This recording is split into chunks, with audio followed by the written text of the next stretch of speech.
Nah, saya tunjukkan caranya bagaimana impian itu lebih cepat tercapai. Boleh?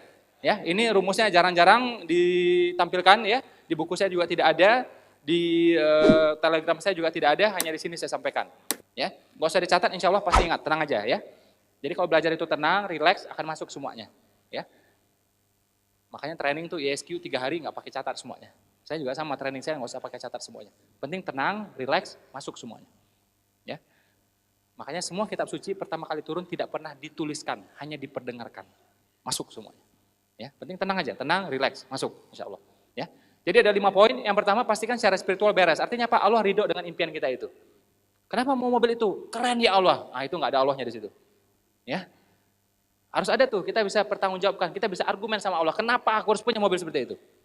Ya. Nah, kemudian masif, libatkan orang banyak. Kayak Ustadz Bobi membangun pesantrennya, nah, dia libatkan orang banyak, cepat tercapainya. Saya bangun kampus Umar Usman, ya, itu nggak sampai setahun berdiri kampusnya. Sekarang udah tahun kelima tuh. Kenapa bisa cepat? Saya libatkan semuanya, alumni seminar, pembaca buku saya libatkan.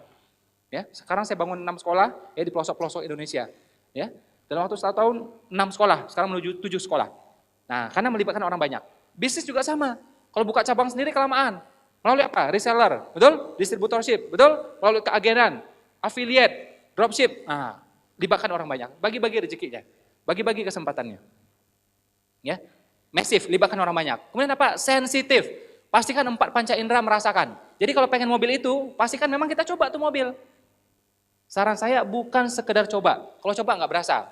Tapi coba yang lebih tinggi lagi, apa itu? Anda sewa tuh mobil. Ya, coba sewa sebulan. Pengen Mercy Pak, ya udah sewa Mercy. Ya, oh, tapi mahal ya Pak, sebulan 25 juta. Ah, berarti Anda belum pantas punya. Ya, turun dulu. Xenia second misalnya, udah sewa 3 hari, ya, coba lagi 7 hari, usahakan sebulan. Kenapa? Udah nurut aja, nggak usah bantah. Ya, itu caranya. Agar apa? 4 panca indera merasakan. Anda dengar, Anda sentuh, Anda hirup, ya, semuanya. Jadi Anda mesti rasakan. Contoh, mohon maaf ya, Anda naik motor kemana-mana biasanya. Naik motor, kan belum pernah bagaimana naik mobil, betul? Cobain tuh mobil, Anda parkirin, masuk ke rumah semuanya. Pagi-pagi Anda panasin, pagi-pagi Anda lap. Rasakan, 4 panca indera merasa semuanya. Anda hirup, Anda sentuh, Anda dengar, beda. Supra dengan Xenia, kan beda gitu. Ya, nah bedanya itu mesti Anda rasakan. Karena otak itu ya, kalau pernah Anda mulai, dia bisa meneruskan. Tapi kalau Anda tidak mulai, dia sulit untuk meneruskan. Jadi Anda harus mulai dulu. Ya, makanya orang kalau sudah berumroh gampang berhaji. Karena dia sudah mulai. Jarang orang lompat haji gitu, jarang. Dia umroh dulu biasanya. Ya, nah, dan orang gampang berumroh apa? Kalau dia sudah manasik, karena sudah mulai, gampang meneruskan. Makanya mulai dulu. Ya, kebanyakan orang nggak punya mental untuk kayak ginian. Rumah juga sama, Anda mau rumah itu, Anda cobain, 4 panca indera mesti merasakan. Nggak bisa rumah itu di seberangnya. Ya, ini beberapa tim saya cobain kayak ini, alhamdulillah banyak yang berhasil. Ya, saya pengen Mas Ipo, rumahnya kayak Mas Ipo gitu, ya, kompleksnya itu. Ya sudah, dia ngontrak ke situ. Akhirnya dapat yang kurang lebih seperti itu. Ya, saya juga seperti itu cara dulu waktu tahun 2011. Ya, waktu saya merantau pertama kali di Jakarta. Akhirnya dapat beneran juga. Caranya ini.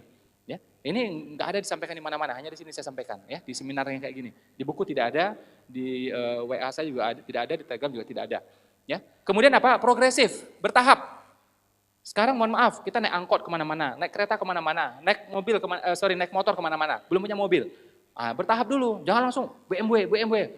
Otak itu ngelawan dia, bahkan ngetawain.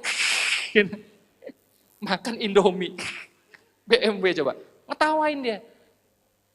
Ya, jadi kalau misalnya sekarang kita masih naik motor, naik kereta gitu ya, nah mobil dulu misalnya, apa? Jazz, second, nggak apa-apa, itu aja dulu, sampai punya gitu. Nanti sudah tercapai Jazz, baru naik lagi, paham ya? Naik lagi nggak masalah. CR-V, nah CR-V baru misalnya, oke. Setelah itu baru naik lagi, Land Cruiser misalnya, seperti itu. Impian boleh besar, mencapainya bertahap. Anda baru tamat kerja, baru tamat kuliah gitu misalnya, terus kerja, ya. Jadi apa? Ya staff dulu, kan gitu. Jangan baru ngelamar kerja, direktur. Diusir kita ya. Pergi kau, pulang kau itu. Staff dulu. Tapi impian tetap besar, pengen jadi direktur, silakan. Nah, 2 tahun lagi, manajer targetnya. Atau meleset jadi supervisor, ya masih oke lah. Oke? Nah, target lagi 2 tahun lagi, manajer. Seperti itu. Impian boleh besar, mencapainya bertahap. Kalau nggak ngawang-ngawang ntar. Ya, kalau nggak ngawang-ngawang. Sama ya, kita punya anak, punya ponakan. Ya, misalnya apa, dia masih SD. Tentu apa yang kita visualkan ke dia? Tentu SMP-nya, kan gitu ya. kamu kuliah setinggi mungkin, kamu sekolah setinggi mungkin, ya. Tapi yang kita tunjukin ke dia, brosur yang tunjukin ke dia apa? Ya SMP lah. Ya, kamu nanti S2 di sini, di bidang apa? Engineering. Mumet dia ya. Baru SD kelas 2 masih gini-gini dia ya. Enggak ketelan sama otaknya.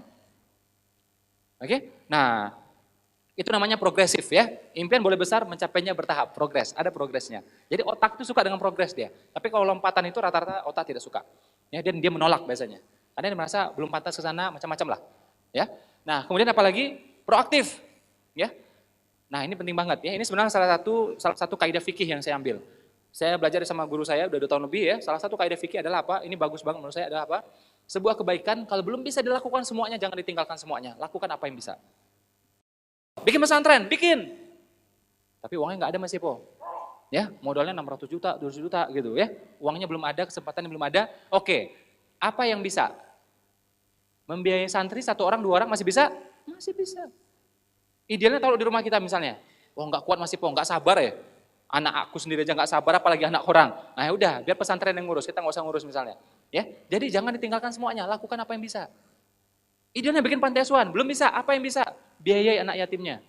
Miskin juga misalnya, nggak mampu Mas Ipo, beneran nggak mampu ini. Ya sudah, minimal pas bulan Muharram, betul? Muliakan anak yatim. Jadi lakukan apa yang bisa, jangan ditinggalkan semuanya.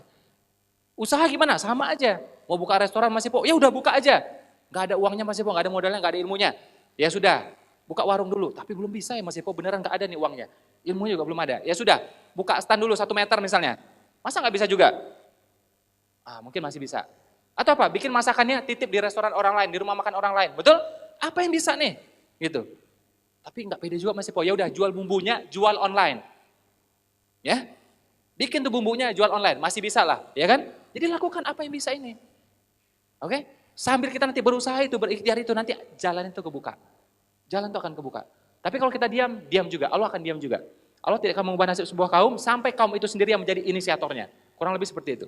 Ya, tobat juga sama. Begitu kita tobat 1 langkah, Allah yang 10 langkah, betul? Tapi yang mulai 1 langkah siapa? Ya kita. Nah, tapi kalau kita nggak ada, nggak akan muncul 10 langkah. 2 enggak, 3 enggak, apalagi 10 coba. Tapi kalau kita 1 langkah, Allahnya 10 langkah. Ya, jadi untuk tobatnya seperti itu sama, untuk bisa juga seperti itu.